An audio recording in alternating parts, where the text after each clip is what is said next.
Maligayang pagbisita at pagbabalik po sa ating munting channel. Narito na po, ang karugtong ng ating istorya. Ika-312 na kabanata. Ang insidente sa tanghalian. Nagpunta si Melissa sa kantin upang kumain ng tanghalian, at umupo sa malapit na bintana upang kumain. Nang sandaling iyon si Callisto at Luna ay kumuha ng pagkain ni Alex na parati nilang ginagawa. Si Celeste at si Lynn ay sinamahan si Debbie sa library. Kaya si Callisto at Luna lang ang nagpunta. Si Melissa ay nagtungo sa pila, at itinulak ang dalawang babae sa kanyang harapan. Bigyan mo ako ng burger at fries, wika nito sa server. Si Callisto at Luna ay nagalit. Medyo matagal na rin sila sa university, ang mga estudyante dito ay tahimik. Sila ay nabigla at nagalit sa pagiging mayabang ni Melissa. Sandali kami muna, wika ni Luna. Ang tono nito ay magalang. Kailangan mong bumalik sa likuran, maraming mga estudyante ang nasa likuran namin. Si Melissa ay naging parte ng successful girls band, na may mahabang pila ng mga mayayamang lalaki. Sa kasamaang palad ito ang dahilan kung bakit siya naging spoiled. Nang makita niya ang dalawang magandang babae, hindi siya naging masaya. Siya ang pinakamagandang babae sa room, at ang dalawang dalagita ay mas higit sa kanya. Nagugutom na ako, wika nito na nakangisi. Kaya hayaan nyo akong mauna. Isa pa, ano ang ipinag-aalala nyo, kayo na ang susunod. Nakita ko, na kumain ka na, sigaw ng isang estudyante. Ngayon ano ang ikakatwiran mo, tanong ni Callisto na nakatitig kay Melissa. Iniisip mo ba na ikaw lang ang taong nagugutom? Paano kung kaming lahat ay gayahin ka? Magiging magulo. Tama, sigaw ng iba pang mga estudyante. Ito ay iginagalang na institusyon, sigaw pa ng isa. Bilang estudyante dito, dapat ay alam mo kung paano kumilos. Kahit na ang babaeng server ay nakatingin kay Melissa. Pumunta ka sa hulihang pila, wika nito. Hindi ko ibibigay ang order mo, hanggang hindi pa dumarating sa iyo. Si Melissa ay hindi natatakot na musgahan ng maraming tao. Sila ay mga estudyante lamang. Kaya sino ang may pakialam sa kanilang mga iniisip? Narito lamang siya dahil sa pangako niya kay Chris. Isang beses lang naman ito, wika niya. Ano ang big deal? Wala akong pakialam sa iniisip ninyo sa akin, wala akong pakialam sa inyo. Taas noo itong tumingin sa paligid, pagkatapos ay bumaling sa server. Kumatang di kang pagsilbihan ako, tanong niya. Kung ganoon walang makakakuha ng pagkain. Tatayo ako dito, at maghihintay kayong lahat sa aking likuran. Tumitig si Callisto kay Melissa, desperadong turuan ito ng leksyon. Ito ay walang pakialam, at kailangan may magturo dito. Si Luna ay napailing sa matinding pagkayamot. Si Callisto ay pinigilan ang sarili sa pagsample dito. Kailangan nilang lumayo sa gulo, alang-alang kay Alex. Magiging maayos lang ako, wika ni Melissa na mayabang ang tono. Isa pa, nakakain na ako. Lahat kayo ay manatiling magkakasamang gutom. Tingnan natin kung sino ang unang hihimatayin. Sige, galit na wika ng server kay Melissa. Kukuhain ko ang order mo. Halos 10 taon na ako nagtatrabaho dito. At wala pa akong nakitang walang galang na estudyante na katulad mo sa nakaraan. Ayaw niya itong bigyan, pero ayaw niyang gumawa ito ng gulo, kung hindi, magdurusa ang ibang mga estudyante. Ibinagsak niya ang burger sa tray, idinagdag ang fries, at ipinagtulakan kay Melissa. Maraming salamat, wika ni Melissa na kinuha ang pagkain. Ngumisi ito kay Callisto at Luna bago tuluyang umalis. Sino iyon, tanong ni Callisto na, habang pinapanood na papalayo ang babae. Wala siyang kwenta. Ano ang tinitingin-tingin mo, tanong ni Melissa sa isang estudyante, na nakatitig sa kanya.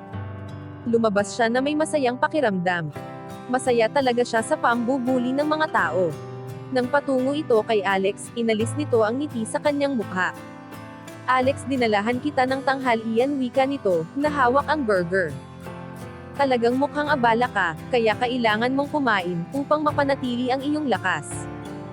Hindi, maraming salamat na lang, wika ni Alex, habang itinutulak ang burger palayo, at nagsisimulang lumabas. Sumunod si Melissa dito, at hindi gusto sumuko kaagad. Mr. Alex, si Callisto at Luna ay nagmamadaling lumapit dala ang tanghalian na kanilang binili. Ito yung babae sa kantin, sa isip ni Melissa, na may hindi magandang pakiramdam. Kilala niyo si Alex. Ikaw, wika ni Callisto, na nakatitig kay Melissa. Ano ang ginagawa mo dito? Bumaling ito kay Alex. Ang babaeng ito ay gumawa ng gulo sa kantin, at hindi hinayaan makakain ang mga tao. Hindi iyon totoo, wika ni Melissa. Kung alam lang niya na kilala ni Alex ang mga babae, hindi niya pipiliin na makipagtalo sa mga ito. Ang isip niya ay mabilis, sinubukan na magsinungaling upang makaalis sa pangit na imahe. Kailangan niyang maging close kay Alex. O mababaliwala ang lahat. Alam ko kung gaano kahirap ang trabaho ni Alex kaya gusto kong siguraduhin na makakain siya kaagad. Medyo nabahala ako at sobra ang aking nagawa. Pero mabuti ang aking intensyon. Pasensya na kung nagalit ko kayo. Talagang iniisip mo ba na maniniwala kami sa iyo? Tanong ni Callisto. Tumigil ka sa pagpapanggap, nakakasuklam. Tumingin ang dalawa kay Alex. Mr. Alex, ibinili ka namin ng tanghalian. Bakit hindi tayo bumalik sa dormitoryo upang kumain? Si Callisto at Luna ay pinangunahan si Alex patungo sa dormitoryo. Alex, sandali, tawag ni Melissa, na nagmamadaling sumunod. Ibinili kita ng pagkain, ikonsidera mo ito, bilang peace offering, habang hawak ang burger at fries. Umalis ka dito, wika ni Callisto na tinabig ang pagkain sa kamay ni Melissa. Walang may gusto ng pagkain mo, kaya ilayo mo iyan. Ang mga Moon Maiden ay hindi maawain. Pero si Alex ay nakatingin sa pagkain na natapon, at nakaramdam ng pagkabigo para kay Melissa. Isa pa inako nito na ang pagkain ay para sa kanya. Mr. Alex, umalis na tayo, wika ni Callisto. Huwag mo siyang pansinin. Pagkatapos, sinamahan nila Callisto at Luna si Alex patungo sa dormitoryo. Ika-113 na kabanata. Ang paggawa ng kapatawaran. Mr. Alex, ang babaeng iyon ay nakakapangilabot, wika ni Callisto na tumingin kay Alex na kumakain ng kanyang tanghalian malapit sa bintana. Paano mo siya nakilala? Si Alex ay hindi umimik sandali, pagkatapos ay sinabi, siya ay kaibigan. Si Callisto ay nagdududa. Mag-ingat ka sa kanya. May hinala ako na may pinaplano siya. Si Alex ay tumingin sa bintana, at nakita si Melissa na dinadampot ang burger. Mukhang ginagawa nito ang pinaka-the best upang walang maiwang kalat. Kailangan niyang aminin sa sarili na humahanga siya sa ginagawa nito. 10:00 ng gabi, umuulan ng malakas. Si Alex ay tumawag kay Debbie upang makasiguro na ito ay nasa library kasama si Celeste at si Lynn. Nang sinabi nito na wala silang dalang payong, si Alex ay nagdala ng 3 patungo sa library. Si Melissa ay pinapanood ang lahat ng ginagawa ni Alex mula sa bintana ng kanyang dormitoryo. Ngumisi siya nang makita si Alex na umalis na may dalang 3 payong. Alex, kung ipagpapatuloy ko ang pagiging mabuti sa iyo, hindi magtatagal bibigay ka rin, bulong nito. Kumuha siya ng mainit na sabaw na kanyang niluto, at lumabas ng building. Si Alex ay nakarating sa library pero hindi siya nakapasok dahil hindi siya isang estudyante. Kaya tinawagan niya si Debbie upang lumabas. Alex, nandyan ka pala, tawag ni Melissa na nakangiti, at lumapit. Hinahanap kita. Si Alex ay sumimangot. Si Debbie ay paparating na, at ayaw niyang magkita ang dalawang babae. Ano ang kailangan mo, tanong niya na pasigaw. Ayaw kitang makita, umalis ka. Alam ko na ayaw mo sa akin, sagot ni Melissa. Pero gusto ko lang humingi ng tawad. Hawak niya ang suit, umuulan at ayaw kong lamigin ka, kaya gumawa ako ng sabaw, upang mainitan ka. Okay lang ako, sagot ni Alex. Binuksan ni Melissa ang lalagyan at sinabi lang, hapin mo. Kailangan mo nang umalis, giit ni Alex. Alex, tawag ni Debbie, na papalapit sa kanila. Si Celeste ay kasunod sa likuran nito. Si Alex at Melissa ay parehong natulala. Si Debbie ay nabigla.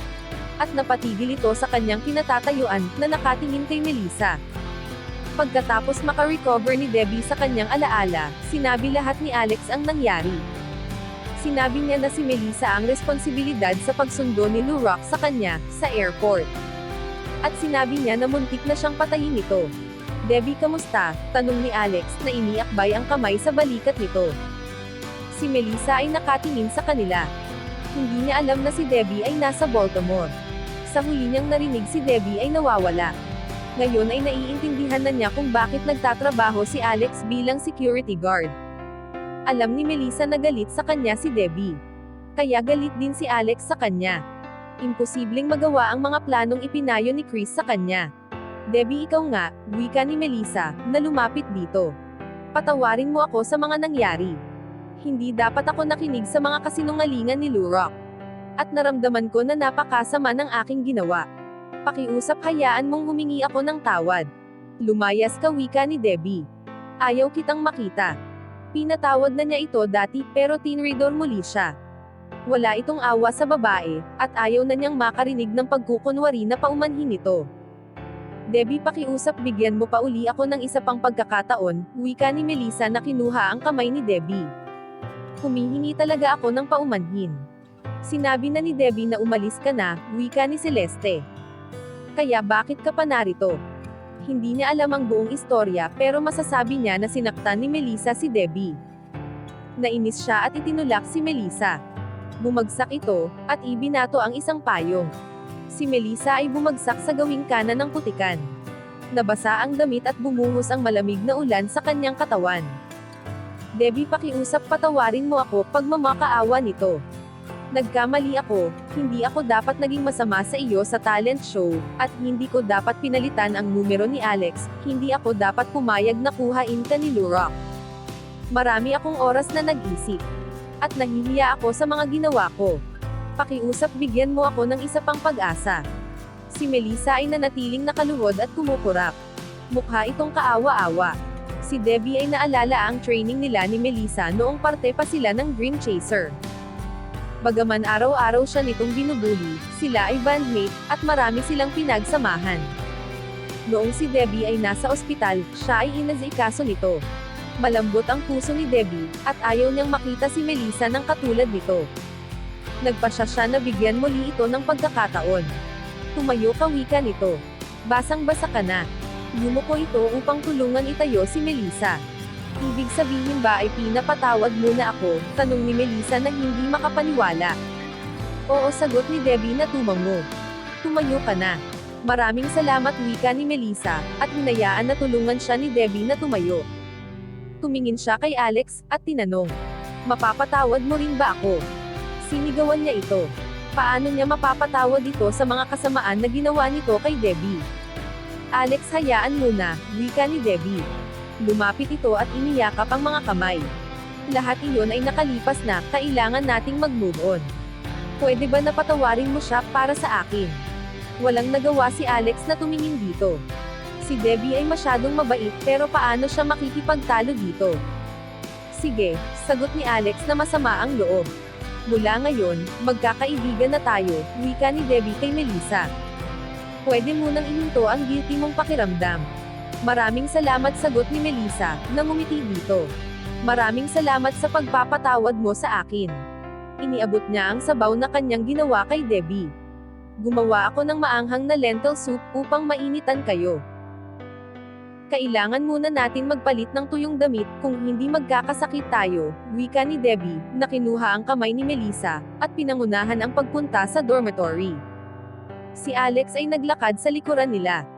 Habang pinapanood niya na magkasamang naglalakad ang dalawa, napabuntong hininga siya. Mukhang nagsisisi naman si Melissa sa isip niya. Sana ay tunay na gusto nitong maging kaibigan si Debbie, pero kailangan ko siyang balaan, na huwag sabihin kay Debbie, ang tungkol sa gabing nangyari, sa aming dalawa. Si Debbie ay sinamahan pabalik si Melissa sa kanyang dormitoryo, at tinulungan itong magpunas at magpalit ng damit. Nag-usap sila sandali, at pagkatapos ay umalis na si Debbie. Masaya siya at naayos na ang lahat ng mga bagay sa kanila ni Melissa. Mas kailangan niya ng kaibigan kaysa isang kaaway. Nang wala na si Debbie, ang ngiti ay nasilayan sa mukha ni Melissa.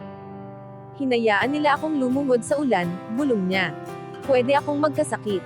Ang mga bagay na ginagawa ko ay para sa ikabubuti ni Chris. At least nakaisang hakbang na kami sa planong paghihiganti, at pagkatapos sila ay magsisisi. Hanggang dito na lang po muna. Maraming salamat po sa pakikinig. Pwede po bang humingi ng subscribe? Bilang pagsuporta sa ating munting channel. Hanggang sa susunod po muli. Stay safe and God bless.